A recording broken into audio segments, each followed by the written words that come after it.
بسم الله الرحمن الرحيم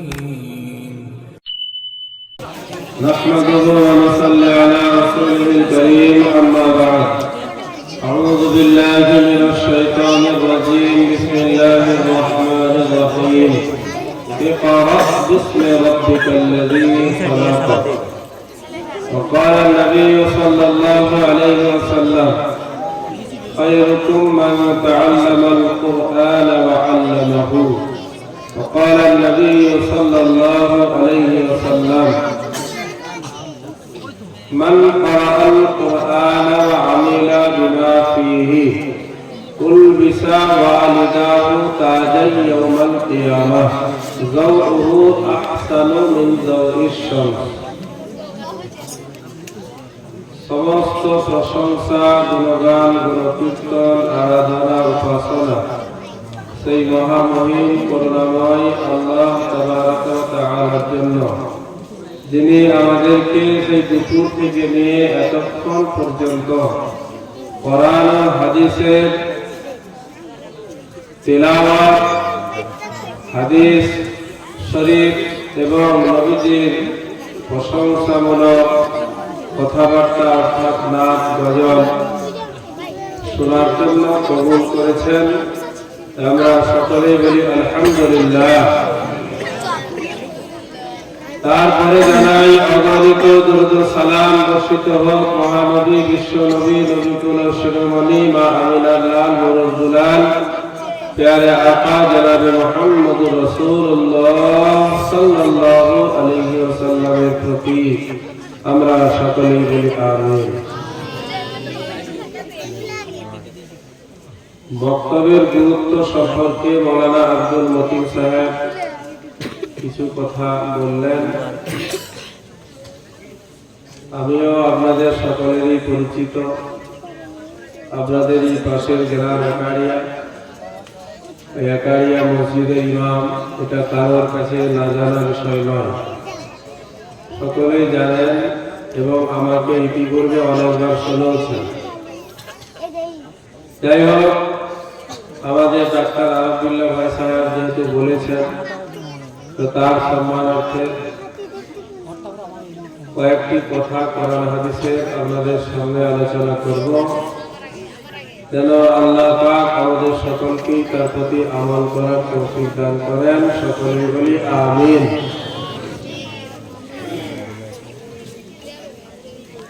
মক্তব, মাদ্রাসা, খানকা, তাবলীগী মারকাজ, মাসাজিদ, এই যত আপনার দিনী প্রতিষ্ঠান আছে, ইবাদতগাহ আছে, এগুলি সব হচ্ছে এক একটি ঈমান বাঁচানোর জন্য দুর্গ, ঈমান বাঁচানোর এক একটা গুহা। এখানে যদি আমি আপনি প্রবেশ করতে পারি, তাহলে আমার আপনার ঈমানটা বেঁচে যাবে।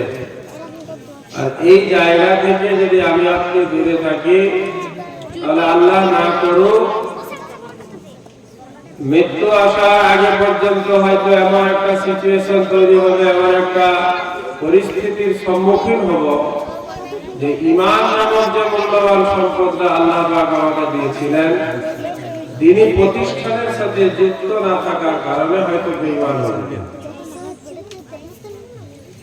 এই জন্যই জমিয়ত বলুন, তাবলীগ বলুন, সব জায়গা থেকে শুধু একটাই আওয়াজ হচ্ছে, মানুষের কাছে একটাই তাদের আবেদন, গ্রামে গ্রামে মক্তব কায়েম করো, মসজিদে মসজিদে মক্তব হোক, মক্তব থেকে মসজিদ থেকে মুসলমান ছেলে মেয়েরা দ্বীনের প্রাথমিক শিক্ষাটা, ঈমানের প্রাথমিক শিক্ষাটা পেয়ে যায়।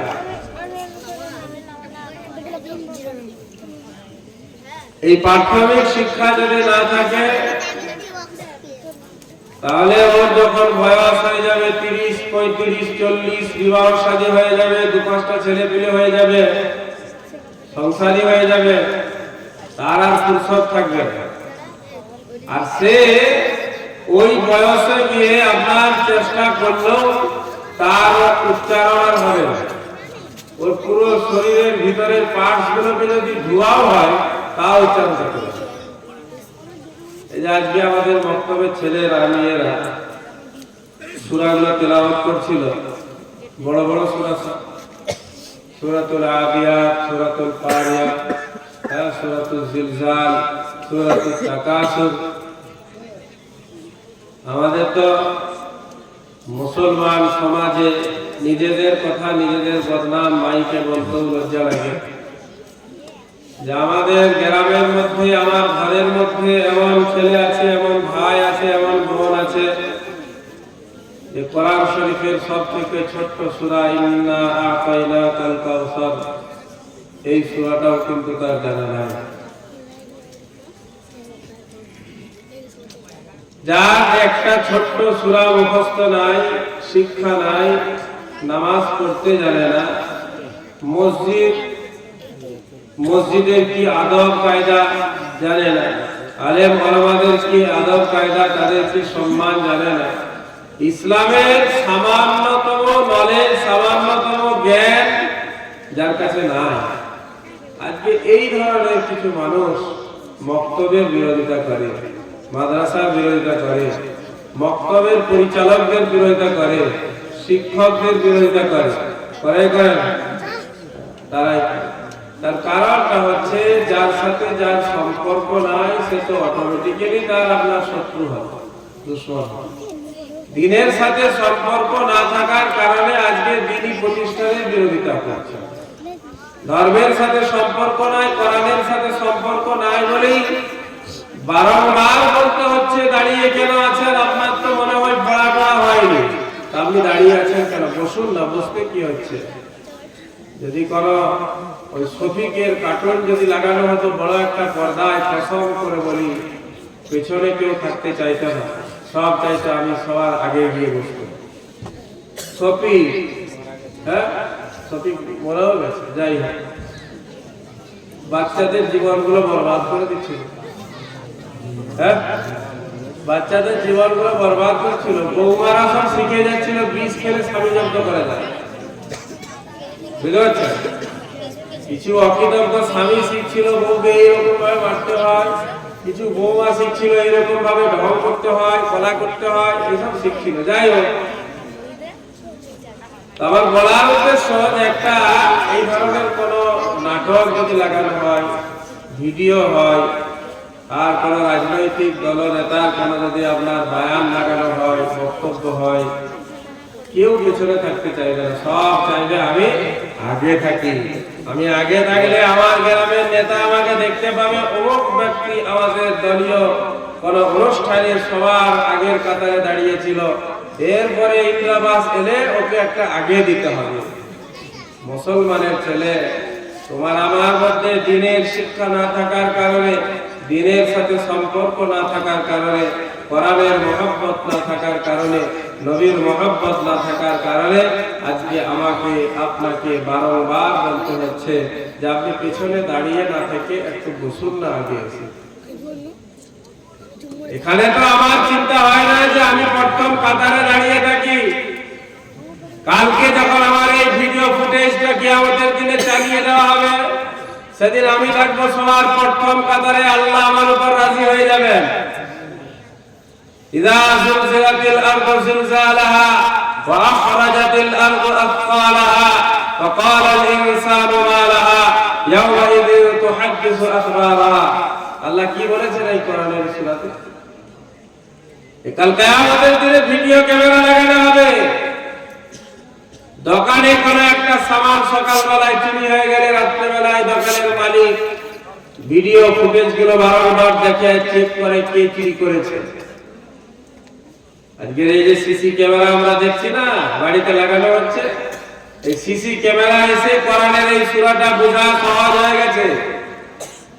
এটা আল্লাহর সৃষ্টি একটা মানুষ, এই সামান্যতম জ্ঞান, সামান্য জ্ঞান, আমি আপনি সারা পৃথিবীর শুরু থেকে নিয়ে শেষ পর্যন্ত যত মানুষ এসেছে আসবে, এই সকলকে যে জ্ঞানটা দেওয়া হয়েছে আল্লাহর জ্ঞানের তুলনায় এর কোনো আলোচনাই করা যায় না। সামান্য জ্ঞান, এই জ্ঞান দ্বারা যদি একটা মানুষ একটা ক্যামেরা আবিষ্কার করতে পারে, একটা সিসি ক্যামেরা আবিষ্কার করতে পারে, একটা মেমোরি কার্ড আবিষ্কার করতে পারে, আমরা যে বলেছি মেমোরি কার্ড আবিষ্কার করতে পারে, যে মেমোরি কার্ডের ধারণ ক্ষমতা হচ্ছে কারণ 120 জিবি, কেউ আবার 256 জিবি, কেউ 500 জিবি, 1000 জিবি, 2000 জিবি পর্যন্ত ধারণ করতেছে। 10 বছর আগে আমি কি করেছিলাম, আমার সেই ভিডিওটা ধারণ করে রেখেছে সামান্য একটা চিপ, একটা মেমোরি। মুসলমান ভাইরা তাহলে বলুন তো, সিনায় হাত রেখে খোদাই করে বলুন, আল্লাহ রাব্বুল আলামিন যে বলেছেন তোমার আমার প্রত্যেকের কাছে 2 জন ফেরেশতা আমি নিযুক্ত করেছি, যে 2 জন ফেরেশতা, একজন গুনাহ লেখক আর একজন নেকি লিখছে। এই 2 জন ফেরেশতা তারা তোমার সমস্ত আমলকে রেকর্ড করছে কি করে না? কথা বলে করছে, করে নাই? তাহলে এই ধারণাটাও আমার কাছে নাই। তার একমাত্র কারণ হচ্ছে দিনের সাথে আমার সম্পর্ক। বিকাল বেলায় আসরের নামাজে শেষে মসজিদে এলান হলো, দিনের কথা হবে, সকলে বসে যাবে। বসলো কজন? 4 জন। সেই 4 জনের 3 জন একটা গাছ আকারে দল নিয়ে রাস্তায় বেরিয়ে এলো। তাদেরকে যখনই দেখলো যুবক ছেলেরা, কেউ দোকানের পেছন দিকে লুকিয়ে গেল, কেউ আবার মাথা চুলকাতে চুলকাতে সামনের দিকে এগিয়ে চলে গেল। 2-1টা যদি বাই চান্স ধরা পড়লো, তারা আবার কি বলছে, আমি 7 দিন গোসল করিনি, কেউ বলছে আমার কাপড় চোপড় পরিষ্কার না, বলছে কি বলে না? মুসলমান ভাইরা আমার, আমি আপনি যদি চাই যে আমার ছেলেটা প্রত্যেক দিন নিজের শরীরকে পবিত্রতা অর্জনকারী হয়ে যাক, আমার ছেলেটার শরীর, আমার মেয়েটার শরীর প্রতিদিন প্রতিনিয়ত প্রত্যেকটা মুহূর্ত যেন পাক পবিত্র অবস্থায় থাকে, আমার ছেলেটার সম্পর্ক যেন মসজিদের সাথে হয়, আমার ছেলেটার সম্পর্ক যেন ওলামাদের সাথে হয়, আমার ছেলেটার সম্পর্ক যেন দ্বীনের সাথে হয়, তাহলে একমাত্র উপায় হচ্ছে মক্তব আর মাদ্রাসা। দ্বিতীয় কোনো উপায় নেই, দ্বিতীয় কোনো রাস্তা নেই। একমাত্র রাস্তা হচ্ছে মাদ্রাসা, মক্তব। মাদ্রাসা সবাই যেতে পারবে না, কিন্তু মক্তবে সবাই যেতে পারবে। মক্তবটা সবাই পড়তে পারবে, কিন্তু দুঃখের বিষয় তখন আমি হিসাব করব, তখন আমি বড় অঙ্কের পণ্ডিত হয়ে যাই। কিন্তু আমার ওই ছেলেরা যখন ভাতিকার কোন বাংলা মিডিয়ামে ভর্তি করতে গেছিলাম, বড়বেতার কোন ইংলিশ মিডিয়ামে ভর্তি করেছিলাম, আমার ছেলেটাকে যখন কলেজে ভর্তি করতে হয়েছিল, কলেজের পড়নেওয়ালা আমার ছেলেটার যখন একটা টিউশন মাস্টার দেখতে হয়েছিল, আমার ছেলেটাকে আমার টিউশন মাস্টার সপ্তাহে মাত্র 2 দিন ক্লাস করবে, সপ্তাহে বড় জোর 4 দিন ক্লাস করবে, কিন্তু মাস শেষ হলেই আমাকে একটা ছেলের জন্য 1000 টাকা গুনতে হয়।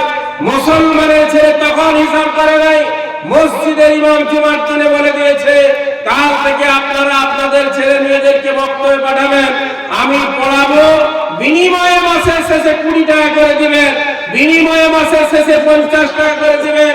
মুসলিম সমাজের শত শত এরকম মানুষ আপনি দেখতে পাবেন, যারা শয়তানের খালাতো ফুফাতো ভাই হয়ে বসে আছে, যারা চায়ের দোকানে আর হাটে ঘাটে বাজারে সব জায়গায় তাদের শুধু একটাই আলোচনা, দেখলি জুমার দিনে ইমাম সাহেব কি বললো, ওদের আর কোনো বিষয় নাই, কোনো টপিক নাই, একটা তারা টপিক পেয়ে গেল, একটা আচার পেয়ে গেল, একটা চাট পেয়ে গেল, যেখানেই যাচ্ছে সেখানে নিজেও চাটছে, লোককেও চাটাচ্ছে। চার দোকানের কোনো গল্প নাই, শুধু কি বলে, দেখলি আজকে ইমাম সাহেব কি বললো, আমি আগে থেকেই বলছিলাম নবী বলবি, এই তো 5 মাস 7 মাস হয়ে গেছে, এরপরে দেখ তার সব লোক বেরিয়ে আস্তে আস্তে করে। প্রথম তো বড় বুজুর্গি দেখাচ্ছিল, তাবিজ নিয়ে পয়সা নিচ্ছে না, ঝাড় ফুঁকে পয়সা নিচ্ছে না, কোরআন পড়ে নিচ্ছে না, দেখছিস। এরপর ওই কয়েকটা রাস্তা বন্ধ করে রাস্তা নতুন নতুন খুলছে। এখন আবার বলছে মসজিদের বেতন বাদে ওকে আবার 50 টাকা করে প্রত্যেকটি ছেলের দরুদ কাছে দিতে হবে। এই কোন জায়গায় জলসা করতে গেছিলাম, হ্যাঁ ইমাম সাহেব বাদ হয়ে গেছে, তার কারণ হচ্ছে মক্তবে পড়িয়ে 10 টাকা করে ছেলেদের কাছ থেকে নিয়েছি। আমার একটা ছেলে ফুটবলের খেলা দেখতে যায়, 20 টাকা টিকিট দেয়, আমি তখন কোনো হিসাব করি না।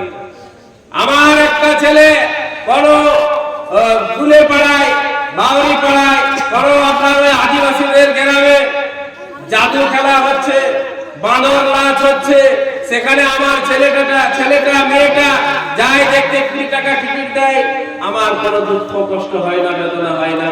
কিন্তু আমার মুসলমান প্রাণপ্রিয় ভাইরা, চাচারা, মুরব্বী বাবারা, পর্দার আমার সত্যিরা মা ও বোনেরা, যখন আমার ওই ছেলেটার জন্য মক্তব কমিটিকে, মক্তবের শিক্ষককে, মক্তবের পরিচালকদেরকে তাদের অর্ডারে 20 টাকা দিতে হয়, 50 টাকা মাসের ফিস দিতে হয়, 100 টাকা মাসের ফিস দিতে হয়, তখন আমাদের যত দরদ, যত ব্যথা।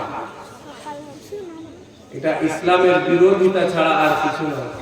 ইসলামের সহযোগিতা যদি না করতে পারি, করবেন না। কিন্তু একটা কথা বলি, ইসলামের বিরোধিতা কখনো করবেন না। নিজের ছেলেকে আমি মক্তবে পড়াতে পারছি না, ঠিক আছে, আমার প্রয়োজন নাই, আমি পড়াবো না। কিন্তু কেউ যদি নিজের ছেলেকে মক্তবে পড়াচ্ছে, আপনি তার বিরোধিতা করবেন না। ওখানে যাবে না, এখানে না, এখানে পড়া হয়, আরে সেও কোরআন পড়ায়, আমিও কোরআন পড়াই, সেও দিনের শিক্ষা দেয়, আমিও দিনের শিক্ষা দিই। মুসলমান ভাইরা আমার, আমরা আল্লাহ পাক আমাদেরকে যতদিন হায়াতে রাখবেন, এই কথাগুলি স্মরণ রাখবো ইনশাআল্লাহ। স্মরণ থাকবে তো? মনে থাকবে? বক্তব্যের সাথে থাকবো? রাজি আছেন সকলে? কোরআন হচ্ছে এমন একটা গ্রন্থ, আমি কয়েক ঘন্টা আগেই বললাম, কোরআনই হচ্ছে এমন একটা গ্রন্থ, যে গ্রন্থের মধ্যে আজ পর্যন্ত কেউ কোনো রকমের কোনো পরিবর্তন ঘটাতে পারে নাই, কিয়ামত পর্যন্ত পারবেও না। কোরআনই হচ্ছে এমন একটা কিতাব, আল্লাহ পাক আসমানি 4টা বড় বড় কিতাব অবতীর্ণ করেছেন, তাওরাত, জাবুর, ইনজিল। 3 তাওরাত, জাবুর, ইনজিল। 4র্থ নাম্বার হচ্ছে আল কোরআন। তাওরাত, জাবুর, ইনজিল আজকে অক্ষত অবস্থায় নাই, তারা নিজেদের মন গড়া নিয়ম নীতিকে ওই কিতাবগুলির মধ্যে ঢুকিয়ে দিয়েছে।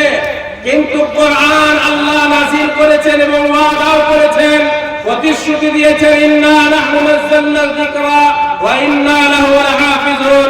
নিশ্চয়ই কোরআন আমি অবতীর্ণ করেছি, আর এই কোরআনের সমস্ত সংরক্ষণের দায়িত্ব আমি আল্লাহ নিজে নিয়েছি। বলুন সুবহানাল্লাহ। অতএব কারণে আজ পর্যন্ত বিভিন্ন রকম ভাবে চক্রান্ত করা হয়েছে, বিভিন্ন রকমের কোশিশ করা হয়েছে, চেষ্টা করা হয়েছে, কিন্তু আজ পর্যন্ত কোরআনের একটা জের জবর আকার একারের পরিবর্তন ঘটাতে পারে নাই। সেই পবিত্র গ্রন্থ আল কোরআন আমার ছেলেটা, আমার মেয়েটা শিখলো মক্তবের 2 জন শিক্ষকের মাধ্যমে। একজন হচ্ছে পার্মানেন্ট শিক্ষক, আর একজন হচ্ছে মসজিদের ইমাম, সাথে তিনি হয়তো 2-1 ঘন্টা ক্লাস করে থাকেন। আর আলহামদুলিল্লাহ, সুম্মা আলহামদুলিল্লাহ, আমাদের এই জায়গায় 5টা গ্রাম, ধবনী, মুলুনিয়া একটা গ্রাম, আর এই উপসল 2 নাম্বার, একারিয়া 3, আওসাবাদী 4, 5 নাম্বার হচ্ছে বেনাচাবড়া। আলহামদুলিল্লাহ, আপনার এই ধবনীতে চলে যান, সেখানে নুরানি মক্তব বলে একটা মক্তব চলছে। উপসল আগে একটা ছিল, এখন বর্তমানে 2টা মক্তব 2 জায়গায় চলছে। আপনি বেনাচাবড়া যান, সেখানেও মক্তব চলছে। একারিয়ায় চলে যান, সেখানেও মক্তব চলছে। প্রায় 300-র অধিক ছেলে মেয়ে প্রত্যেক দিন তালিম হাসিল করছে মক্তব থেকে। এবং ঈশার নামাজের পরেও যুবক ছেলেদের, বড় বড় ছেলেদের, যারা সারাদিন কাজে কর্মে ব্যস্ত থাকে, তাদের জন্য ঈশার পর থেকে নিয়ে 1 ঘন্টা দিনী শিক্ষার ব্যবস্থা করা হয়েছে। আলহামদুলিল্লাহ, আমাদের এই 5 গ্রামের মধ্যে শুধু একটা গ্রামে এমন আছে, যে গ্রামটা হলো আওসাবাদী। এই আওসাবাদী গ্রামে কিন্তু এখনো পর্যন্ত সঠিকভাবে মক্তব পরিচালনা করা হয়নি। ইমাম সাহেব সব সময়তেই সচেষ্ট, ইমাম সাহেব সব সময়তেই দুঃখ প্রকাশ করে থাকেন, কিন্তু ইমামকে নিয়ে তো সবকিছু হয় না। তাই আমি ওনাকে বললাম আগামী বৃহস্পতিবার আমিও একারিয়াতেই থাকবো ইনশাআল্লাহ। আপনি কাল জুমার দিনে মসজিদে এলান করুন যে আগামী বৃহস্পতিবার একারিয়া এবং পার্শ্ববর্তী প্রত্যেকটা গ্রামের ইমাম সাহেবরা আসবেন। সেখানে মাগরিব থেকে ঈশা পর্যন্ত কোরআন হাদিসের আলোচনা হবে। ঈশার পরে বসে একটা মক্তবের কমিটি গঠন করা হবে। ইনশাআল্লাহ এক সপ্তাহ কি 2 সপ্তাহের মধ্যেই আওসামতি গ্রামে মক্তব চালু হবে ইনশাআল্লাহ। আমরা ইনশাআল্লাহ সেখানে কোনো খানার ব্যবস্থা থাকবে না, চায়ের ব্যবস্থা থাকবে না। আগে থেকে বাবা সব চুকি দিয়ে ভালো, না হলে আবার যে হাত দিয়ে বসে থাকবেন পাতা কোথায়, খাওয়া দাওয়া থাকবে না, চাও হয়তো দিবে না। কিন্তু আমরা ইনশাআল্লাহ বৃহস্পতিবার মাগরিবের নামাজের আগে থেকে আওসামতি যাব। রাজি আছেন? কে কে রাজি আছেন হাত তুলেন তো মক্তবের জন্য। আল্লাহ পাক আমাদের সকলকে কবুল করুন। আমরা সকলেই যাব ইনশাআল্লাহ। গ্রামের মানুষ বুঝবে। আজকে যদি না বুঝে তাহলে আপনি আজ থেকে 10 বছর নয় 5-7 বছর ব্যাকে চলে যান। গ্রামে একটা জলসা হলে কেরাত পড়বে কে খুঁজে পাওয়া যেত না, যেত। গ্রামে কোনো জলসা হচ্ছে, দুয়ার মজলিস হচ্ছে, একটা বাচ্চা একটা মেয়ে হোক ছেলে হোক কেরাত পড়বে খুঁজে পাওয়া যেত? দূর দূর পর্যন্ত দেখতে পাওয়া যেত না কে কেরাত পড়বে। মাদ্রাসার কোনো ছেলে যদি এসে কেরাত পড়ে দিত, বাপ রে যা শিক্ষা অর্জন করেছে। হ্যাঁ, আমার গ্রামে কয়েকজন মৌলভী সাহেব আছেন যাদের নামের সাথে মাও নাই বাও নাই কিছুই নাই, কিন্তু আমি এক জায়গায় বিবাহ একজনের ছিল আমার চাচাতো বোন, তার দেখাশোনায় গেছি। মসজিদে জোহরের নামাজ পড়তে ঢুকেছি, তখন বলছে আপনাদের বাড়ি কোথায়? আমি বললাম চাবড়া গ্রামে বাড়ি। ও চাবড়ায় আপনার বাড়ি? তা আপনাদের গ্রামে একজন আমাদের গ্রামে ইমামতি করতো। আমি বলি চাবড়ার ইতিহাসে আমার আগে মৌলভী কেউ নয়, কে ইমামতি করতো? চাবড়ার ইতিহাসের বইয়ের আমি হচ্ছি সর্বপ্রথম মৌলভী। তারপরে আজকে বর্তমানে আলহামদুলিল্লাহ প্রায় 13-14 জন আপনার ছেলে মাদ্রাসায় পড়াশোনা করছে এবং 4-5 জন হাফিজে কোরআন এবং আলেমও 4-5 জন আছে আজ বর্তমানে। তাই বলে কে ইমামতি করতো তোমার গ্রামে? বলছে অমুক নাম। বলো ওই সময়ের ইমাম যাদের কোরআন শুদ্ধ নাই, কেরাত শুদ্ধ নাই, সূরা ফাতিহা শুদ্ধ নাই, আত্তাহিয়াত পুরো জানে নাই। কিন্তু আজ বর্তমানে এই উপসল গ্রামের যে সমস্ত ছেলেরা মেয়েরা আজকে কোরআন পড়লো, আমাদের প্রত্যেকের উচিত ছিল যখন একটা ছেলে কেরাত পড়ে নামছে 50টা টাকা প্যাকেট থেকে বের করে তার হাতে দেওয়া। এটা আমাদের উচিত ছিল, কিন্তু আমরা পারিনি। আগামীতে করবো ইনশাআল্লাহ। একটা ছেলে সুন্দর নাচ পড়লো, আমার উচিত ছিল ফুর্তিতে এদিকে স্টেজে উঠে আমি বলে দিলাম 2 টিমের যে সর্বপ্রথম গোল করবে আমার পক্ষ থেকে, আমার বাপ দাদার পক্ষ থেকে 500 টাকা দরকার। বলে কি বলে না? শুনেন না? আসমান এরকম হয় কি হয় না? 500 টাকা আমি দেবো সর্বপ্রথম যে গোল করবে। আজকে এখানে এটা আমার আপনার দায়িত্ব ছিল, কর্তব্য ছিল। একটা ছেলে যখন সুন্দর কেরাত পরিবেশন করলো, সে যখন স্টেজ থেকে নামছে তার হাতে 10টা টাকা দিয়ে দেওয়া। আমার মন চেয়েছিল দিতে, কিন্তু আমি 50 টাকা প্যাকেটে নিয়ে এসেছি। তো দেখছি একজনকে দিলে আর গুলি কোথায় যাবে, তার জন্য বাবু আমি দিয়ে দিই। বুঝতে পারছি 50 টাকা প্যাকেটে 10 টাকা, তার ভিতরে 50 টাকা। সে বাঁকুড়া গেলাম সকালে, এদের থেকে এখানেই চলে এসেছি। তো আগামীতে আমরা ইনশাআল্লাহ এটা চালু করব। রাজি আছেন তো? প্রতিযোগিতা হলে যে যেরকম পারবো, একটা ছেলের হৌসলা আফজাইয়ের জন্য, তার হিম্মতকে আরো উচ্চ করার জন্য 10 টাকা হোক, 20 টাকা, 50 টাকা ছেলেটার হাতে ইনশাআল্লাহ ধরিয়ে দিব। আল্লাহ পাক আমাদের সকলকে কবুল করুন। কোরআন শরীফের আয়াতে আপনার একটা আমি পড়েছিলাম, একটা হাদিস পড়েছি। হাদিসের তরজমা হচ্ছে মাওলানা করে দিয়েছেন, আমি আর বলবো না। কোরআন শরীফে আল্লাহ রাব্বুল আলামিন বলেন, ওমান আহসানু কাওলান মিম্মান দাআ ইলাল্লাহ। ওর থেকে আর উত্তম কথা আর কার হতে পারে যে আমার বান্দাকে আমার রাস্তায় আহ্বান করে। সুবহানাল্লাহ।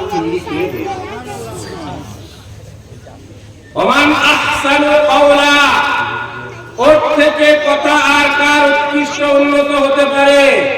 মিম্মান দাআ ইলাল্লাহ, যে আমার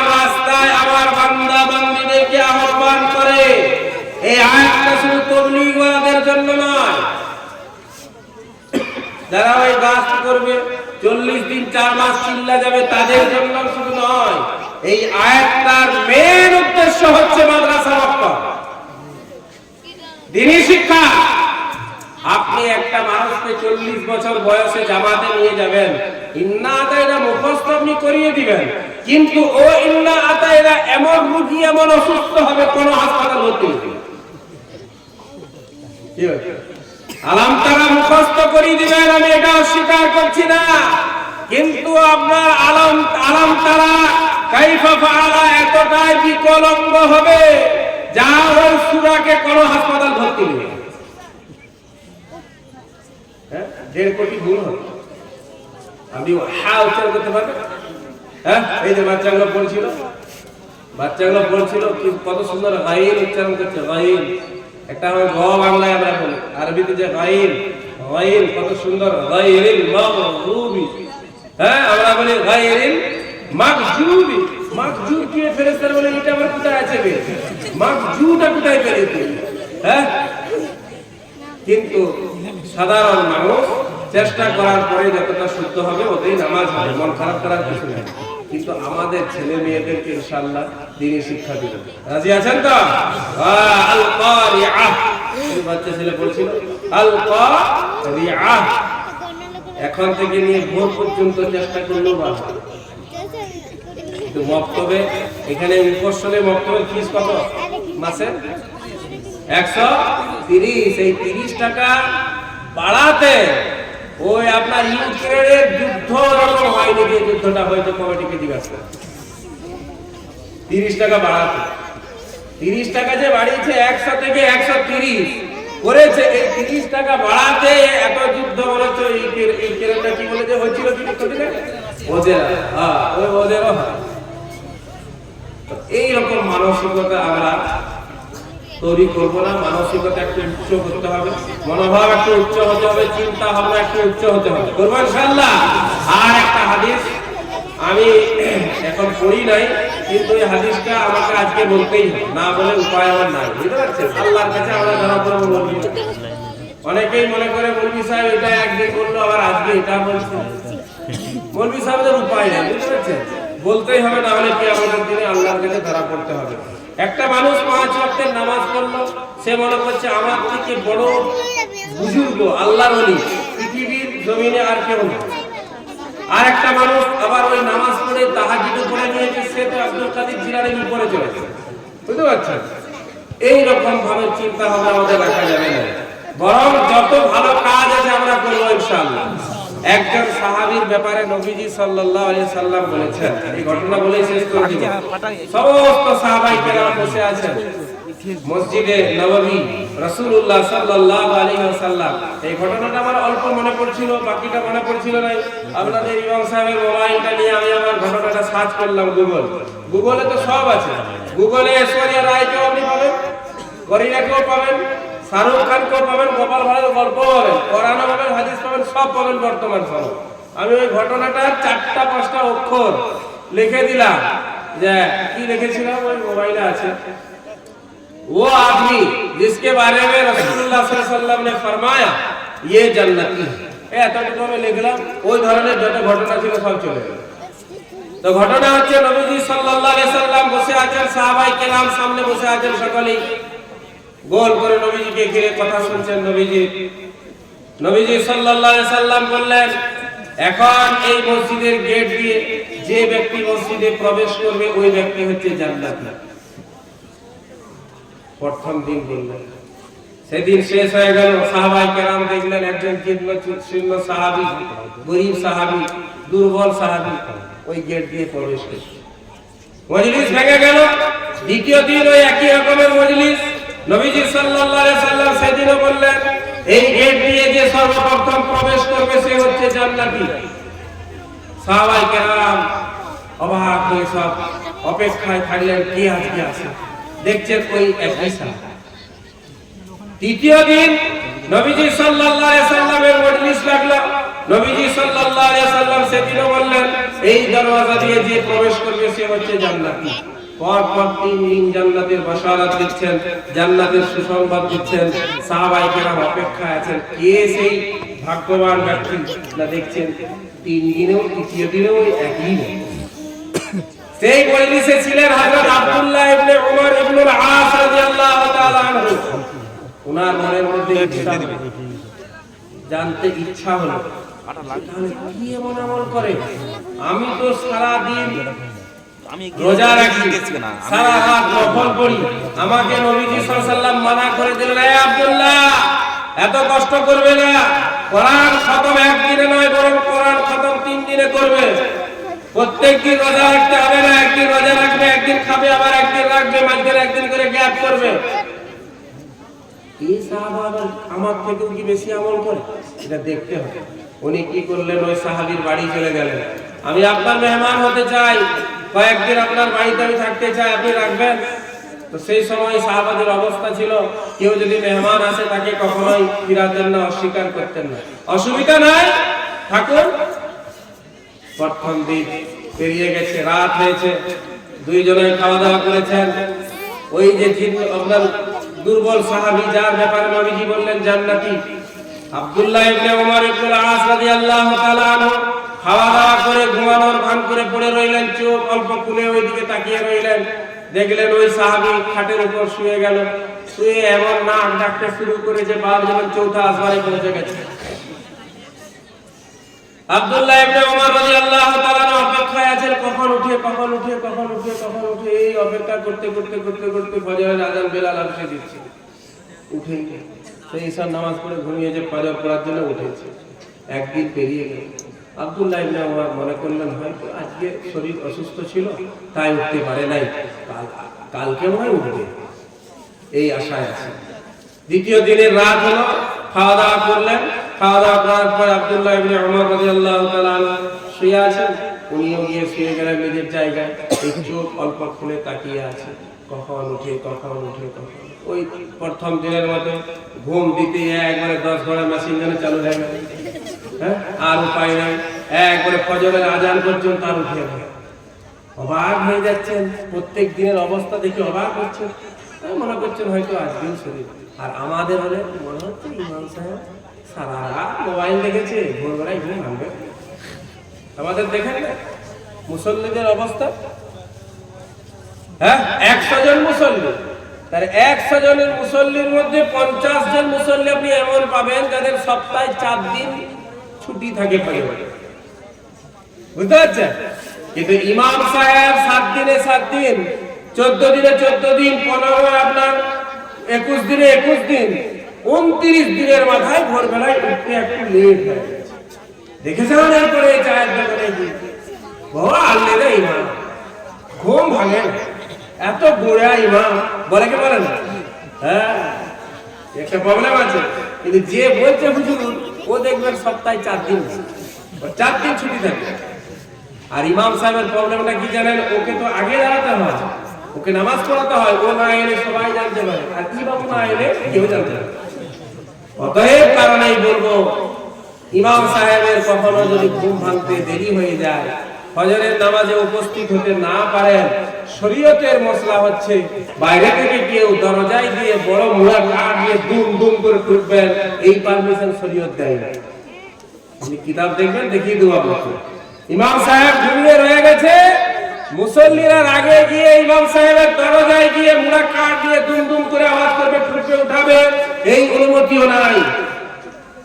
অপেক্ষা করো 5 মিনিট 10 মিনিট অপেক্ষা করো, যদি না আসে কেউ পড়িয়ে দাও, ধারণা ভালো রাখো হয়তো শরীর অসুস্থ আছে, উঠতে পারে না।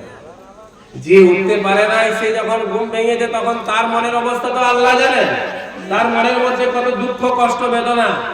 খোদার কসম করে বলি, আমরা তো মসজিদের ইমাম, কোনদিন যদি ঘুম ভাঙতে দেরি হয়ে যায়, যেই ঘুম ভেঙেছে আর দেখি 6টা বেজে গেছে, তার মানে জামাত শেষের মুখে তাড়াতাড়ি করে উঠে নামাজটা নিজেই পড়ে নি, না হলে মসজিদে ছুটে যায়, যে হয়তো সালামের আগে পেয়ে যায়। কিন্তু জোহরের নামাজ না পড়ানো পর্যন্ত মনের মধ্যে একটা আলাদা রকমের দুশ্চিন্তা, একটা টেনশন, একটা দুঃখ কষ্ট থাকে। এটা আমি জানি, আমি জানি, যার সাথে ঘটনা ঘটছে সে জানে, আর তার আল্লাহ জানে। এটা তৃতীয় কেউ আর জানে না। অতএব আমি যদি তাকে নিয়ে আলোচনা করি, তার বিষয়টাকে চায়ের দোকানে, ক্লাবে আর রাস্তাঘাটে আলোচনা করি, তাহলে কি হবে? আমার ক্ষতি হচ্ছে, আমার গুনাহ হচ্ছে। তাই সকলকে বলবো, প্রত্যেকেই মানুষ মাত্র ভুল হয়, মানুষ মাত্র ক্লান্তি আছে, মানুষ মাত্র ঘুম হচ্ছে মৌতের ভাই। যে ঘুমিয়ে গেল সে মরে গেল। যাই হোক, ঘটনার 3 নাম্বার দিন, তৃতীয় দিন সাহাবী মনে করছেন আজকে মনে হচ্ছে নামাজ সারা রাত পড়ব, আজ আর ঘুমাবো। কিন্তু একই ঘটনা, সেই ঘুমিয়ে গেল আর ঘুমাতেই চালু হয়ে গেল, আর উঠে নাই, ফজরে উঠে। তৃতীয় দিনে হযরত আব্দুল্লাহ ইবনে উমর ইবনুল আস রাদিয়াল্লাহু তাআলা আনহু বেরিয়ে চলে যাচ্ছেন। মন বড় খারাপ, বড় উদাস হয়ে গেছে। তাই তো যেটা দেখার জন্য এলাম, কিছুই পেলাম না। তখন ওই সাহাবী বৃদ্ধ সাহেব বলছিল, ভাইপো দাঁড়াও, তুমি যেটা জানার জন্য এসেছিলে জানলেই না চলে যাচ্ছ কেন? আমি তো বুঝতে পেরেছি তুমি কেন এসেছো। তুমি দেখতে এসেছিলে আমি কি আমল করি, যে আমলটা আল্লাহ কবুল করেছেন, আমাকে তার নবীর জবানি জান্নাতি বলে ঘোষণা করিয়েছেন। আমার আমল তুমি জানতে এসেছিলে। তো শোনো, আমি কোনো আমল করি নাই। আমি 5 ওয়াক্তের নামাজ সময় মতো পড়ি, ঈশার নামাজ জামাতে পড়ি, ফজরের নামাজ জামাতে পড়বো বলে নিয়ত রাখি, মাঝখানে পুরো রাত আমি ঘুমাই। কিন্তু একটা আমল আমি করি আব্দুল্লাহ, সেই আমলটা হচ্ছে আমি রাত্রে বেলায় যখন ঘুমাতে যাই, মনের মধ্যে দুনিয়ার কোন মানুষের প্রতি আমার হিংসা বিদ্বেষ থাকে না। বুঝতে পারলেন না? সেই গাধার মতো 3 দিন পরে হাসবেন। বুঝতে পারলেন তো সবাই? কি আমল করেন? কি আমল করেন? আমি যখন রাত্রে বেলায় ঘুমাই, আমার মনের মধ্যে কারোর প্রতি কোনো ঈর্ষা, হিংসা, বিদ্বেষ থাকে না। আমার মনটা সকলের জন্য পরিষ্কার থাকে। বলুন সুবহানাল্লাহ। আমলটা বড় কষ্টকর না, কি বলছেন? আমলটা বড় কষ্টকর না, খুবই সহজ? খুব সহজ নয়, খুবই সহজ। এর থেকে সহজ আমল নাই। রাত্রে বেলায় যখন ঘুমাচ্ছি সবকে ক্ষমা করে দিলাম, আমার কারোর প্রতি হিংসা নাই। কিন্তু আমাদের ওই যে বাচ্চারা যখন একটা হাদিস পড়ছিল, ওই হাদিসের ওই কাগজটা, আল মুসলিমু আকুল মুসলিম, এটা 1400-1500 বছর আগে নবীজি বলে গেছেন। মুসলমান মুসলমানের ভাই। যখন ও হাদিসটা পড়লো তখন আমার মাথায় সঙ্গে সঙ্গে ঢুকে গেল, আজকে বর্তমান সময়ের পরিস্থিতি হচ্ছে আল মুসলিমু আদুল মুসলিম, মুসলমান মুসলমানের শত্রু, মুসলমান মুসলমানের শত্রু। হিংসা বিদ্বেষ নিয়ে বেঁচে থেকে লাভ নাই। হিংসা বিদ্বেষ থেকে নিজেকে মুক্ত রাখুন। মনের মধ্যে কারোর প্রতি হিংসা থাকবে না, কারোর প্রতি ঈর্ষা থাকবে না। হ্যাঁ, কেউ ভুল করেছে, ভুল তো সবাই করে, কে ভুল করে না? আমাদের আদি পিতা আদম আলাইহিস সালাম ভুল করেন না? আদম আলাইহিস সালাম ভুল করেন নাই? ভুল সবাই করে। অতএব ভুলকে ক্ষমা করবো ইনশাআল্লাহ। একে অপরের ভুলকে ক্ষমা করব। সব একসাথে একত্রিত এক জায়গায় বসে আমরা আলোচনা করব, নিজেদের দুঃখ কষ্ট সব একে অপরকে বলবো, সবকে সব জায়গায় ডাকবো ইনশাআল্লাহ। রাজি আছেন? আমল করবেন? রাসূলুল্লাহ বলছে মৌলভী সাহেবদের কোনো কাজ নাই, ওদের আর কি কাজ? আমাদের বাস্তবেই কোনো কাজ, আমাদের খারাপ লাগে। তাই বলছি আপনাকে, আমাকে কোনো একটা মুসলমান ভাই যদি বলে এটা এরকম হয়েছে, তখন মনের মধ্যে কষ্ট পায়। তাই বললাম, হতে পারে আমার বেটি জামাইয়ের লড়াই হয় না, কি বলছেন? হয় কি হয় না? বেটি জামাইয়ের লড়াই হয় না, স্বামী স্ত্রীর লড়াই হয় না, ভাই ভাই লড়াই হয় না, বাপের সাথে ছেলের লড়াই হয় না, মায়ের সাথে তার বেটির লড়াই হয় না? হয় না? কার? কে আছে পৃথিবীতে এমন মানুষ যে বলবে আমার লড়াই হয় না কারোর সাথে? সবার সাথে এই লড়াই মোটামুটি হয়ে যায়, কথা কাটাকাটি হয়, উঁচনিচ হয়, কিন্তু তাও তো সব মেল করে থাকি না বলে। তাহলে দিনের মজলিস হলেই, ধর্মীয় কোনো অনুষ্ঠান হলেই সব আমাদের মনে পড়ে যায়। আল্লাহ পাক আমাদের সকলের হেফাজত করুন, এক হয়ে নেক হয়ে থাকার তৌফিক দান করুন। আপনি মনে করবেন একারিয়া মসজিদের ইমাম সাহেব কথাটা বললো, এটা আমি বলি না, 1500 বছর আগে আমার নবী বলে গেছেন। কোরআনে আল্লাহ বারংবার বলেছেন, আমি যে কথাটা বললাম এই কথা ওখান থেকেই নিয়ে আপনাকেই বলছি। আমরা হচ্ছে ভায়া হয়ে কোরআন থেকে নিয়ে, হাদিস থেকে নিয়ে আপনার কাছে শুনিয়ে দিচ্ছি, আপনার কান পর্যন্ত পৌঁছিয়ে দিচ্ছি।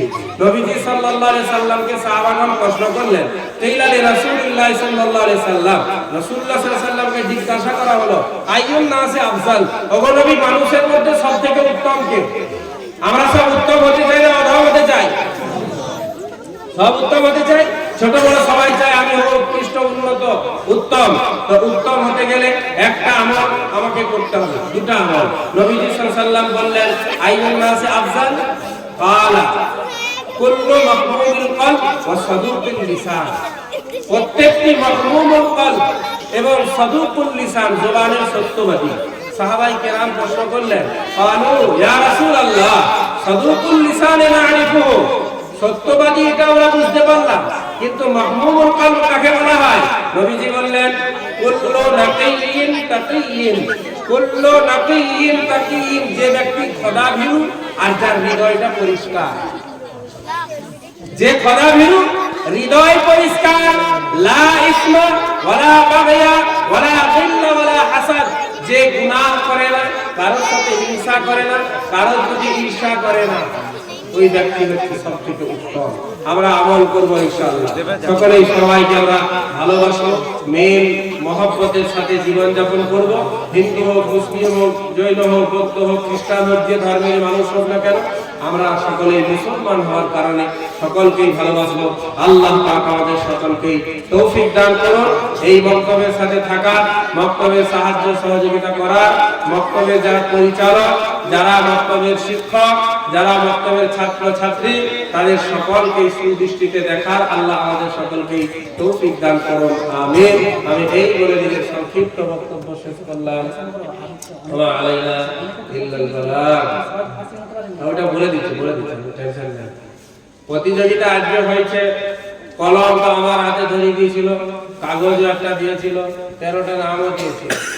13 জন তো সুপারস্টার, বুঝতে পারছেন? কে ফেল কে পাস কিন্তু খুঁজে পাওয়া যাচ্ছে। একটা ছেলে গজল পড়লো, একটা মেয়ে, লম্বা করে মেয়ে বাংলা গজল পড়লো, একবারে অবিকল কপি করে দিয়েছে ইউটিউবে, সুন্দর হয়ে পড়লো। আমার মনটা বলল, এই আমার কাছে যত লিস্ট আছে তাদের মধ্যে টপ, আমি নাম্বার তাকে দিয়ে দিলাম টপ, বুঝতে পারছেন? কিন্তু যখন দুইজনার নাম্বার যোগ বিয়োগ হচ্ছে, বিয়োগ তো হচ্ছে না, যোগ হচ্ছে, তো যোগ হচ্ছে, তখন দেখা যাচ্ছে আমার মন যাকে চাইছিল এই ফার্স্ট হওয়া দরকার আছে, সে কিন্তু হয়নি, অন্য কেউ হচ্ছে। এই ফার্স্ট সেকেন্ড থার্ড হওয়া এটা আল্লাহর পক্ষ থেকে অনেক আগেই ঠিক হয়ে গেছে, বুঝতে পারছেন? আপনার জন্য ফার্স্ট হচ্ছে, সেকেন্ড থার্ড হচ্ছে যে আপনার ছেলেটা এই স্টেজে এসে আল কারিআতু ওয়াল কারিআ, কোরআনের এই দুটো আয়াত উচ্চারণ করা খুব ক্রিটিক্যাল আছে। এই দুটো আয়াত আপনার ছেলেটা একেবারে সুস্থ উচ্চারণ করে পুরো সূরাটা আপনার হাফেজে কোরআনের মতো মুখস্থ শুনিয়ে দিয়েছে। এর থেকে বড় প্রাইজ গার্জিয়ানের জন্য আর কিছুই হবে না। আল্লাহ প্রাইজ দিবেন ইনশাআল্লাহ। কি বলছেন? আল্লাহ অবশ্যই প্রাইজ দিবেন। প্রাইজ কে পাবে কে না পাবে ও আল্লাহ ঠিক করে দিয়েছেন, আল্লাহর পক্ষ থেকেই কলম চলে, আমার আপনার কোনো শক্তি নাই, বুঝতে পারছেন? ছেলেগুলো খুব সুন্দর পড়েছে, কোরআন শরীফ যারা তেলাওয়াত করেছে খুবই সুন্দর, 15টা হাদিস মুখস্থ করেছে খুব সুন্দর, একবারে নির্ভুল হাদিসগুলো শুনিয়েছে এবং হাদিসগুলির তরজমা সহ শুনিয়েছে। 15টি হাদিস তার তরজমা। আমি বলবো মক্তব কমিটিকে এবং মক্তবের শিক্ষকদেরকে এই 15টাতেই যেন সেই হাদিস মাজিদের মতো না থেকে যায়, বুঝতে পারছেন? 3-4 সকালবেলায় মোটা হয়ে যাচ্ছে, ওই রকম যেন না হয়। 15টা এবারে মুখস্থ হলো, আগামী বছরের প্রতিযোগিতা যখন হবে তখন এই 15ওয়ালারা 30টা হাদিস মুখস্থ করবে ইনশাআল্লাহ। 15টা যারা এই বছর শোনালো তারা আগামী বছর কয়টি হাদিস শোনাবে? 30টি হাদিস শোনাবে। আগামী বছরের প্রতিযোগিতা কেরাত প্রতিযোগিতা থাকবে না, আগামী বছরের প্রতিযোগিতা হবে কোরআন দেখে পড়া। কি বলছে? কোরআন দেখে পড়তে হবে, এখানে সব আলেম ওলামা থাকবে। কোরআন দেখে পড়ার একটা প্রতিযোগিতা অবশ্যই হতে হবে। মক্তবের যত ছেলে মেয়ে কোরআন পড়ছে সবাই শরীক থাকবে ওখানে, কে ভালো কে মন্দ না। কেরাত যারা মুখস্থ পড়বে একটা সূরা, সেটাতে আপনি ভাগ করতে পারেন, কম নিতে পারেন, কিন্তু একটা ফারা অবশ্যই রাখতে হবে। মক্তবের মেন উদ্দেশ্য মোকালামা করা নয়, মক্তবের মেন উদ্দেশ্য গজল পড়া নয়, মক্তবের মেন উদ্দেশ্য হচ্ছে কোরআন দেখে পড়া। আমাদের চাবড়া গ্রামের মক্তব, ওটা মক্তব না, এখন মাদ্রাসা হয়ে গেছে, এই রমজানের পর থেকে ছেলে ভর্তি হবে। তো ওই মাদ্রাসায় আপনি প্রতিযোগিতা হলে মনে জিয়াউদ্দিন সাহেব ওখানে পার্মানেন্ট জাজমেন্ট, বুঝতে পারছেন? তো উনি যান কোরআন দেখে পড়ার প্রতিযোগিতা, কোরআন দেখে পড়া। বাচ্চাদেরকে সেই মতো প্রাইজ দেওয়া হয়।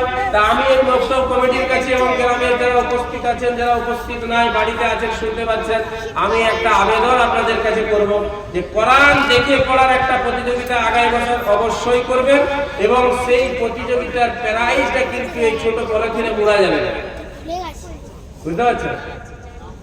ছোট পলিথিনে ওই প্রাইজ মুড়া যাবে না, ওই প্রাইজটা দাঁড়িয়ে থাকবে, স্টেজেও তোলা যাবে না, স্টেজের নিচে থাকতে হবে। সব থেকে উন্নত মানের প্রাইজ আছে। কোরআনের থেকে উন্নত গ্রন্থ কিছু আছে? কোরআন তেলাওয়াতের থেকে সুন্দর বানিয়ার কিছু আছে? কোরআনের থেকে উত্তম সুরার কিছু আছে? অতএব কারণে আমি বলছি কোরআন দেখে পড়ার প্রতিযোগিতা হবে এবং ওই প্রতিযোগিতার প্রাইজটাও সব থেকে আলাদা, সব থেকে টপ হবে ইনশাআল্লাহ। এখন থেকে নিয়ত করুন, আল্লাহ অবশ্যই পূরণ করবেন। কিন্তু আমাদের দুর্ভিক্ষ, দারিদ্রতা, গরিবী কোনো মানে একেবারে চরম পর্যায়ের গরিব আমরা, বুঝতে পারছেন? ইমাম সাহেব সারা মাস ধরে তারাবি পড়ালো, 30 পারা কোরআন শুনিয়ে দিল। ইমাম সাহেব সারা মাস ধরে আপনার 10টা সূরা কমপক্ষে আপনাকে শোনালো, কিন্তু যেই 87 হয়ে গেছে, আজ আপনারা সকলেই তারাবি পড়তে আসবেন। আজ আমাদের ইমাম সাহেবের কোরআন খতম হবে। আমাদের ইমাম সাহেবের সাথে হাত মুসাফা করা মানে সাক্ষাৎ কোরআনের সাথে হাত মুসাফা করা। হাত মুসাফা চলছে চলছে চলছে, ঢং ঢং ঢং ঢং শব্দ কি হচ্ছিল বাবা? তারপর সব 5 টাকা 10 টাকা দিই, টুংটাং শব্দ হচ্ছে কি রে বাবা? মমতা ব্যানার্জিকে আপনি যদি উপহার দেন 1 টাকা দিতে পারেন তো মমতার দাম বেশি না আপনার ইমামের দাম বেশি? বলুন, প্রধানমন্ত্রীর দাম বেশি না মসজিদের একটা ইমাম হাফেজে কোরআনের দাম বেশি? হাফেজে কোরআনকে কাল কিয়ামতের দিনে আল্লাহ বলবেন, ইকরা ওয়াত্তাকি ওয়ারাত্তিল কামা কুনতা তুরাত্তিলু ফিদ দুনিয়া। ও আমার হাফেজ বান্দা, তুমি দুনিয়ায় যেভাবে পড়তে আজকে পড়ো আর জান্নাতের সিঁড়িতে চড়ো। বলুন সুবহানাল্লাহ। কোরআনের 6666টা আয়াত, একজন হাফেজে কোরআন জান্নাতের 6666 তলা উপরে থাকবে। তার সাথে আপনি মুসাফা করছেন।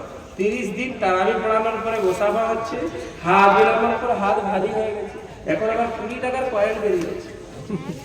ঢং করে শব্দ উঠবে, মসজিদে পাথর লাগানো আছে, এইরকম করবেন না। ইমামের সাথে মুসাফা করছেন, 100 টাকা তার হাতে দিয়ে দিবেন। আমাদের মসজিদের ইমামদের বেতন সর্বোচ্চ কত? 9000 উপসরের লোক বলবে এখন আমাদের 9000। মমতার টাকা পাই, বলছে ওটা নিয়ে হুজুর, ঠিক আছে আলহামদুলিল্লাহ। 9000 টাকা বেতন, সকাল থেকে সন্ধ্যা পর্যন্ত আর কিছুই নাই আছে? সকাল থেকে সন্ধ্যার কিছু আছে? তাহলে বড়রা বলছেন রমজানের মাসে মুফতি, আমি একটু বড় বেশি হয়ে যাচ্ছে বাচ্চারা, একটু ঝামেলা করে না, রাগ করে না, আল্লাহ রাখে। মুফতি জরওয়ার আলী খান পাকিস্তানে বাড়ি, মারা গেছেন, আল্লাহ জান্নাতুল ফিরদৌস দান করুন, সকলে বলে আমিন। ওই বিখ্যাত মুফতি ছিলেন, বিখ্যাত মুফতি। উনি বলেছেন ফতোয়া, সমস্ত ফতোয়ার কিতাব একটা ঘরে বন্ধ করে দাও। উনি বলেছেন, আমি মুফতি জরওয়ার আলী খান ফতোয়া দিচ্ছি, বর্তমান সময়ে যেখানে বদদিনী আম হয়ে গেছে, চতুর্দিকে বদদিনী, মানুষ এখন আয়েশ পরস্ত হয়ে গেছে, আরাম পরস্ত, সবাই আরাম করতে চায়। কিন্তু এই বর্তমান 2023 সাল 2021 সাল, একজন হাফিজে কোরআন সকাল থেকে নিয়ে তুমি সেহরি খেয়ে ঘুমিয়ে গেছো, কিন্তু হাফিজ সাহেব ঘুমায়নি। তুমি সেহরি খেয়ে ঘুমিয়েছো, হাফিজ সাহেব কোরআন নিয়ে বসে গেছে। তুমি ফজরের নামাজ পড়ে ঘুমিয়েছো, হাফেজ কিন্তু কোরআন পড়ছে। তুমি জোহরের নামাজ পড়ে ঘুমিয়েছো, হাফেজ কোরআন পড়ছে। তুমি আসরের করে ইফতারি ব্যবস্থা করছো, হাফেজ কিন্তু ওই রাস্তায় রাস্তায় ঘুরে ঘুরে কোরআন পড়ছে, তার ঠোঁট নড়ছে। তুমি দুনিয়ার হাজারো গল্প করো, হাফেজে কোরআন পড়ছে। মাগরিবের পরে ইফতারি করে একটা ক্লান্তির সময় মানুষের শরীর ভারী হয়ে যায়, তুমি মুক্তাদি হয়ে ঘরে গিয়ে ঘুমিয়ে গেলে, চায়ের দোকানে চা পান করছো, পান খাচ্ছো। একজন হাফিজে কোরআন তারাবির টেনশনে, তারাবির চিন্তায় রমজান মাসে মাগরিবের পরে দোকান যাওয়া পর্যন্ত ভুলে যায়, পান খাওয়া পর্যন্ত ভুলে যায়, চা পান করা ভুলে যায়। সে কোরআন নিয়ে বসে নাই, কিন্তু কোরআনের দিকে তাকিয়ে বসে আছে। জানি নাই 20 রাকাত তারাবি পড়াতে হবে, টানা যদি আমি পড়ে দিই তাহলে 10-20 পারা 50, আপনার 15-20 পারা আমি এখনই পড়ে দেবো। আমাকে যদি আপনারা বলেন আমার এখানে 10 পারা শোনান, আমি এই মাইকে বসে বসে এখন 10-20 একবারে 29-30 পর্যন্ত আমি যদি শুনতে চান, আমি ইনশাআল্লাহ আল্লাহর জাতের প্রতি ভরসা আছে, আমি এখানে বসে বসে শুনিয়ে দিতে পারি। কোনো টেনশন। কিন্তু যখন তারাবিতে পড়লাম আল্লাহু আকবার, সাজদা, সুবহান রাব্বিয়াল আযীম, মন মেজাজ সব পাল্টে গেল, একদিকের গাড়ি আরেক দিকে চলে গেল, আবার সাজদায় চলে গেলেন, সুবহান রাব্বিয়াল আলা, একবার নয় দুবার সিজদা, ছবার সুবহান রাব্বিয়াল আলা বলে আবার গাড়ি আবার ওই পারা ধরা, ওই সূরা ধরা, ওই রেখাতে আপনার সঠিক জায়গায় যেতে হবে। এটা কোনো ফুটবল খেলা নয় যে দুটো একটা আউটের দিকে ফিকে দিল, কি বলছে? তাই আর করতে হবে, দুটো আউট করে দিলাম, দুটো ফাউল করে দিলাম, তা তো হবে নাই, নামাজ হবে নাই, মানুষের নামাজ হবে না, কিয়ামতের দিনে ধরা পড়তে হবে। তাই সব থেকে বড় আমানতদারি তো নামাজের মধ্যে আছে, সব থেকে বড় আমানতদারি তারাবির মধ্যে আছে। তাই সকলের কাছে আমার একটা আবেদন, আপনার মসজিদের ইমাম হয়তো খতম তারাবি পড়াতে পারে নাই, সূরা তারাবি পড়াচ্ছে, কিন্তু ইমামের সম্মান একজন প্রধানমন্ত্রী, একজন রাষ্ট্রপতি, পৃথিবী ইমামের থেকে বড় মর্তবার কারণ নাই।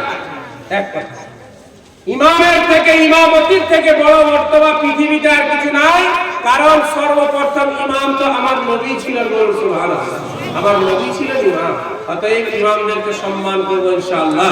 রমজান মাসে তারাই পড়াচ্ছে, তাদের সাথে মুসাফা করতে গিয়ে ওই 5 টাকার কয়েন, সেই পুরাতন 5 টাকার কয়েন ভাড়ের ভিতরে রেখেছিল, সেইটা বলছে বরকতের জন্য বার করে নিয়ে আসতে। যাই হোক, আমি কি কথা বলছি, কি কথা বলছি, কালেকশনের জন্য বলছে, না এটা কি কথা বলতে বলতে এড়িয়ে। যাই হোক, আর বড় করবে না, বলবো। হ্যাঁ, ফাতোয়া দিয়েছেন মুফতি সরওয়ার আলী খান যে বর্তমান সময়ে এই এত কষ্ট করে একজন হাফেজ সাহেব তারাই পড়াচ্ছে, তাই কেউ যদি মনে করে আমি হক আদায় করব, তাহলে 1,20,000 টাকা দিতে হবে। কথাটা যা বললাম ভুল বললো, ভুলে যাবেন না, সকালে আলোচনা করবো, বুঝতে পারছেন? 2 নম্বরে কেউ যদি আমল করতে চায়, অত দিতে পারবে না, তাহলে একজন হাফিজে কোরআনকে 80,000 টাকা দিতে হবে তারাবি চলবে। এটাও যদি মনে করে আমি পারবো না, গরিব মানুষ, তাহলে সব থেকে নিম্ন স্তর হচ্ছে 60,000 টাকা একজন হাফিজ সাহেবকে দিতে হবে। মৌলানা সাহেব বসে আছেন আমার পেছনে, উনিও হয়তো ভাইটা ছিলেন, মুফতি সরওয়ার আলী খান, পাকিস্তান। তাই দিনদারি ইমানদার পরেজগার মুত্তাকি ভাইরা, কোরআনের থেকে মূল্যবান গ্রন্থ কিছু নাই, কোরআনের থেকে সুমধুর ভাষা আর কিছু নাই। সেই কোরআনের প্রতি আমরা সকলেই মহব্বত রাখবো ইনশাআল্লাহ, ভালোবাসা রাখবো।